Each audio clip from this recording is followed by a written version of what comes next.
कल्पना कीजिए साल 1986 की बात है। पश्चिम बंगाल में कई कई खबरें अखबारों में छप रही थी। पुलिस हिरासत में लोग मर रहे हैं, उन पर अत्याचार हो रहा है, यातनाएं दी जा रही।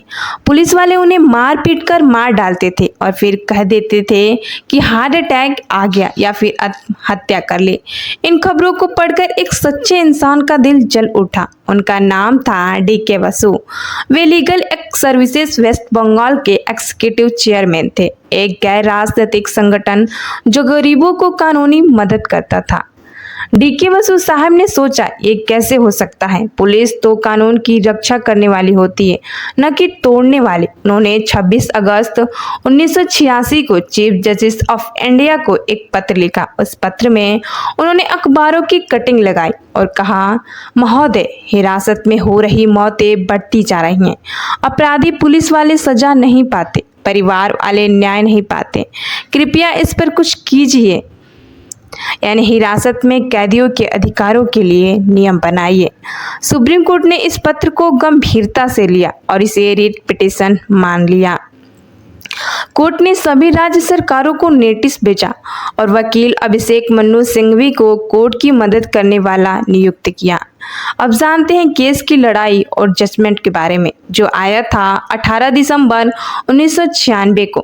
केस की सुनवाई जस्टिस S आनंद और जस्टिस कुलदीप सिंह की बेंच ने की। कोर्ट ने कहा, हिरासत में यातना, मारपीट और मौत भारत में मानव अधिकारों का सबसे बड़ा उल्लंघन है। अनुच्छेद 21 जीवन और व्यक्तिगत स्वतंत्रता का अधिकार हर किसी को मिला है, चाहे वो अपराधी है या फिर ना हो। गिरफ्तारी होने के बाद भी इंसान का यह अधिकार खत्म नहीं होता। कोर्ट ने नीलावती बेहरा बनाम ओडिशा केस का हवाला दिया, जिसमें राज्य को कैदियों की मौत का जिम्मेदार ठहराया गया था और मुआवजा दिया गया था। यह फैसला सुप्रीम कोर्ट का एक ऐतिहासिक फैसला बना। कोर्ट ने पूरे देश के लिए 11 महत्वपूर्ण दिशा निर्देश गाइडलाइंस जारी किए। ये दिशा निर्देश आज भी DK बसु गाइडलाइन के नाम से मशहूर हैं। इन्हें गिरफ्तारी और हिरासत में अनिवार्य रूप से पालन करना होता है। तो आइए जानते हैं उन्हें। पहली गाइडलाइन है, पुलिस वाले का नाम पता साफ दिखना चाहिए। गिरफ्तारी करने और पूछताछ करने वाले पुलिसकर्मी को नाम का टैग और डिजिग्नेशन लगा कर रखना चाहिए। उनका पूरा रिकॉर्ड रजिस्टर में होना चाहिए। दूसरा गाइडलाइन है, गिरफ्तारी मेमो बनाना जरूरी है, यानी गिरफ्तारी के समय गिरफ्तारी का मेमो बनाना होगा, जिसमें समय, जगह आदि लिखा होगा। इसे कम से कम एक गवाह, परिवार का सदस्य या पड़ोसी से साइन करवाना होगा। तीसरा है, परिवार को तुरंत सूचना, यानी गिरफ्तार व्यक्ति के परिवार या दोस्त को तुरंत 24 घंटे के अंदर फोन या पत्र के माध्यम से सूचना देनी होगी। चौथा है, नजदीकी मजिस्ट्रेट को सूचना। गिरफ्तारी की सूचना मजिस्ट्रेट को भी दी जा सकती है। पांचवा है, मेडिकल जांच। गिरफ्तारी के समय और हर 48 घंटे में डॉक्टर से मेडिकल चेकअप करवाना होगा।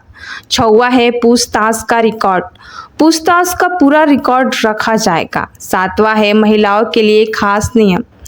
महिलाओं की गिरफ्तारी और पूछताछ महिला पुलिसकर्मी द्वारा ही होनी चाहिए। आठवां है, कानून की मदद, यानी गिरफ्तार व्यक्ति को वकील से मिलने का अधिकार होना चाहिए। नौवां है, पोस्टिंग, यानी हर जिले में इन नियमों की कॉपी हर पुलिस स्टेशन में लगाई जाए। 10वां था, ट्रेनिंग, पुलिस को इन नियमों की ट्रेनिंग दी जाए। 11वां था, उल्लंघन पर सजा। अगर पुलिस वाले इन नियमों का पालन नहीं करेंगे तो विभागीय कार्रवाई और मुआवजे की जिम्मेदारी राज्य की होगी। अब जान लेते हैं इस केस का महत्व। इस फैसले ने पुलिस की मनमानी पर लगाम लगाई। इससे पहले हिरासत में यातना आम बात थी, अब कम से कम कानूनी आधार और जवाबदेही तो बनी। यह फैसला मानव अधिकारों की रक्षा के लिए एक मील का पत्थर बना। आज भी जब हिरासत में मौत की खबर आती है, लोग DK बसु के गाइडलाइंस का हवाला देते हैं।